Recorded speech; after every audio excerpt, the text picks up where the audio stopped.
তারপর এই যে পিকনিকের লাস্ট পার্ট নিয়ে চলে আসলাম। এখন বলবো এখানে আমরা আসছিলাম কত টাকা দিয়ে। এখানে আমাদের আসতে লাগছে 700 টাকা। তারপরে এখানে একমাত্র এই যে দোলনা আর এই জায়গাতে একটু আধটু মজা করছি আমরা, এইটুকুই আর কি।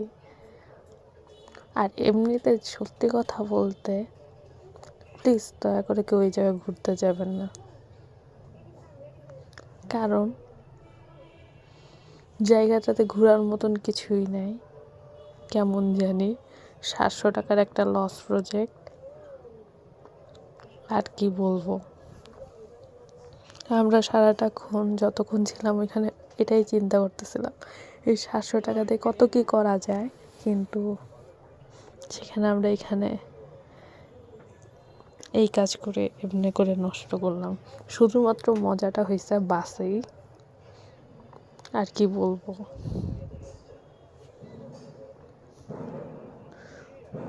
তারপরও নিজেকে খুশি রাখার জন্য আর কি দোলনায় চড়ে মানে শোকটাকে একটুখানি কন্ট্রোল করছিলাম,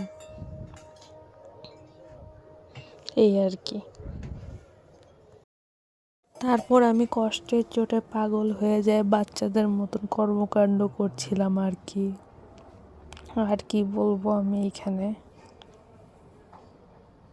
নিজেকে দেখা। আর এই যে লাস্টে বাসের মধ্যে নাচানাচি করতে করতে সবাই যাইতে যাইতে শেষ করলো। তারপর আমি লাস্টে একটাই কথা বলবো, আর যাই হোক পিকনিকে অন্য জায়গায় যান, বাট অর্কিডে যান না, এই হলো কথা।